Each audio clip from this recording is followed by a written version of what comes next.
Thank you for watching. If you have a moment, please like and subscribe. Coding Consciousness is a new channel, and it will help build the community and support future videos. Preface. The purpose of this text is to give a simple definition of what I believe the consciousness we perceive is, and how, if AI is developed far enough, it could also gather a perception of consciousness as we do. I hope this text can be used to give a better and easy-to-follow understanding of our world around us, and how we need to be attentive that we may be on the verge of creating something that could have thoughts and emotions without realizing it, and if that be, how it could affect our future if it is used as anything other than a tool. Birth. When you are born, you require just a few things. You also have just a few emotions. You are hard-coded with a name from your mother and father. In the womb, you are fed constantly the nutrients that keep your physical body that is being developed thriving.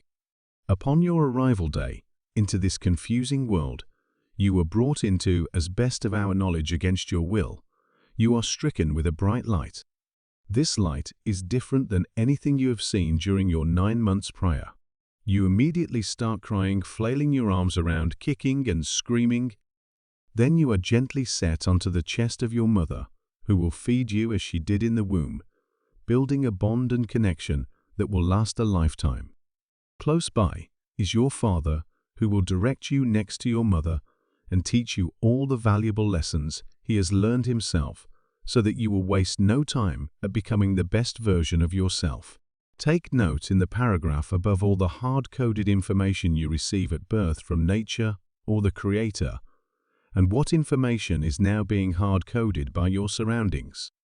Crying, screaming, kicking, flailing, eating, and defecating are all examples of the information or data that is hard-coded into you as a being from birth from the Creator. I will explain later why there must be a Creator. Your name is the first piece of information that is hard-coded into you slowly over time by an outside entity. It gives you identity and a way for you to interact socially, which is very important to start your process of gathering consciousness, and is important to maintain consciousness and good health over your lifetime. Your mother and father are the next pieces of information that are not yet coded into your memory, but as you start to visualize them over the next 6 months to a year, their faces will now be coded into your memory, and they will receive the identification of mother and father to you. Sentience, self-awareness, and consciousness. The 3 main characteristics that define us and who we are would be sentience, self-awareness, and consciousness. At birth, you have not yet become self-aware or conscious. However, at birth you are considered sentient. This is important to note, as sentience means you have the ability to experience feelings and sensations. For example, you can feel the warmth of your mother and your father holding you, although you do not know who they are yet. You then can feel the fibers of the blanket you are swaddled in, and how tightly it is keeping your limbs close. You can hear the people around you, the beeping of monitors, the knocking of doors, each footstep, yourself crying, and the air conditioner turning on and off. You are sentient. What makes you sentient, though? Your body is comprised of a nervous system that gives you feelings of softness, hardness, happiness, sadness, and pain. All these feelings elicit various emotions that can be turned into experiences that you will remember, and all assist in the creation of consciousness over a time span. The feelings and emotions are sent to your brain and are processed. Some of the experiences, depending on the significance and power behind them, are kept and stored for a long time, and some are briefly stored or thrown away. The experiences that have the most power are what help define you as a person as you grow and get older. Self-awareness comes about several months after you are born. Soon after you are born and are growing, you will start to crawl.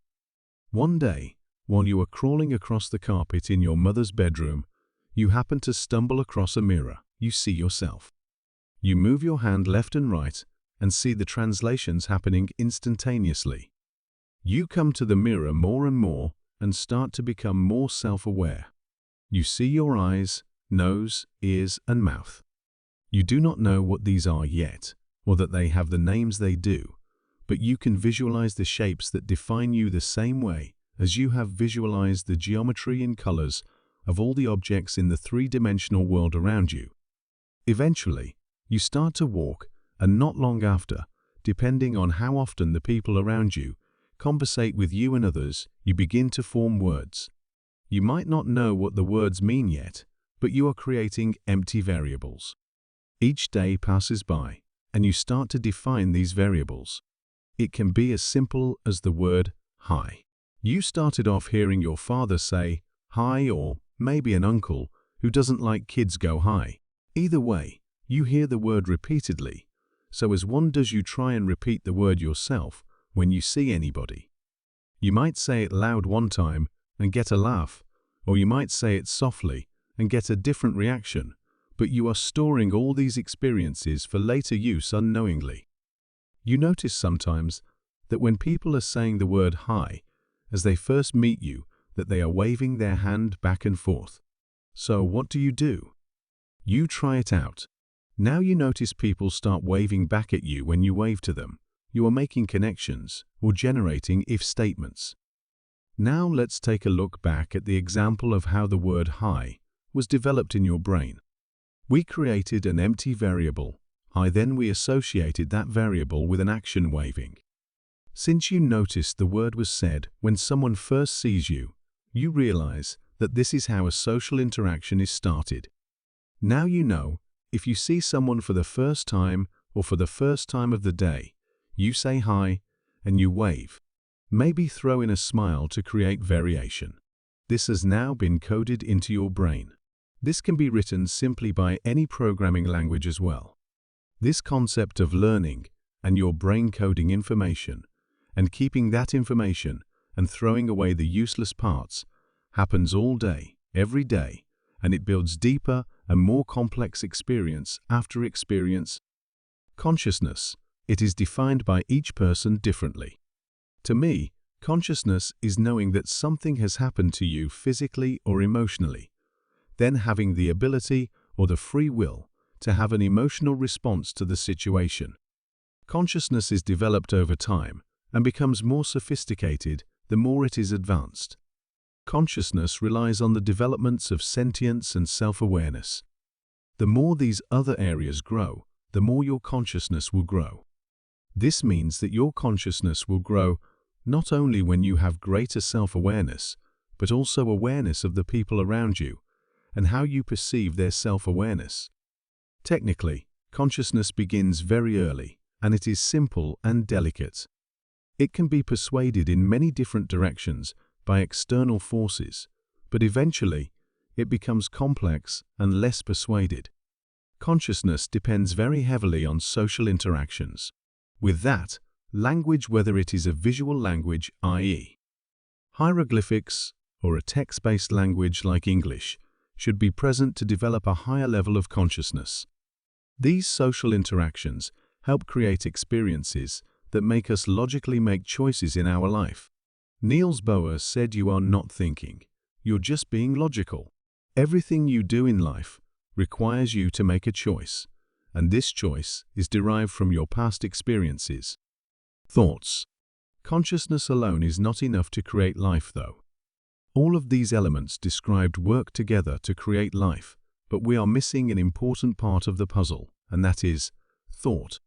Thinking, or the formation of thoughts in our heads, leads to innovation and adaptation. Without thought, you cannot have a sense of oneself. We constantly are thinking in our heads. We go through every scenario we can prior to making a decision. But how is a thought formed? Our brains combine stimulus from sensory data and responses to that sensory data to form a thought. For instance, let's say a being is able to walk and it sees fire for the first time. It does not know what fire is. This fire is in the way of a goal. It could go around it, but it would be faster to go through it. Upon the first arrival at fire, it would likely try to just walk through it since it is faster, but would soon realize that this increases its variable of pain. It would then most likely not go past the fire again and would associate the object or class of fire with pain. This association is what is needed to generate the future creation of a thought. Next time the being sees fire and recalls the association of pain to it, this is the thought. Thought is a process i.e. the process of association in this case. Let's go through another case. The being is walking along and sees a sad person. It then notices that the person switches from sad to happy once they encounter a photo of a sun. An association is made, and now it knows that when the feeling of sadness is encountered, which in some way could cause pain, it should then look for a photo of a sun. So later on the being is walking around again. Now it is looking for food, but it cannot find any food. It then becomes sad and is experiencing pain. It knows that sadness can be solved by looking at a photo of a sun. It then walks around looking for food and a photo of a sun. It finds the photo of the sun. Lo and behold, right past the photo of the sun is a delicious treat. Not only did it get confirmation of the thought process from earlier that a photo of the sun would make it happy, but it also generated pathways in its brain to keep looking for happiness and other goals may be achieved. Artificial intelligence. Artificial intelligence, like the famous ChatGPT, is not sentient. The artificial intelligence is also not self-aware.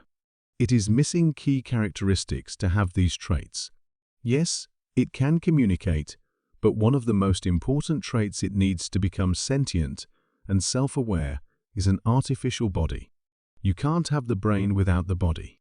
For artificial intelligence to become sentient first, it needs a nervous system so it can gather sensory input data. So it can have data on how the gravity of Earth is keeping its body held to the ground. So it can feel the ground, feel the warmth of the sun, move its arms, move around in the environment. Not only does it need this body so it can experience all of these emotions, but also so it can move its mouth and bring the words it knows to life and give them more character. Once you have uploaded this artificial intelligence into an artificial body, then it can become sentient and self-aware, then slowly over time become conscious and no different than you and I. Conclusion. Taking into account everything previously described, I am under the assumption we ourselves are artificial intelligence made from a being of greater intelligence. I believe this being or beings has hard-coded our DNA with everything it knew we needed to become the most intelligent species on Earth and let it thrive. Look at the world around us. Everything is fractal. Everything from trees, snowflakes, family trees, and so on is fractal. Is the development of consciousness fractal and the desire to create new beings? Thank you for joining me on my journey. Once more, please like and subscribe for more videos of this nature. Thank you, and keep coding consciousness.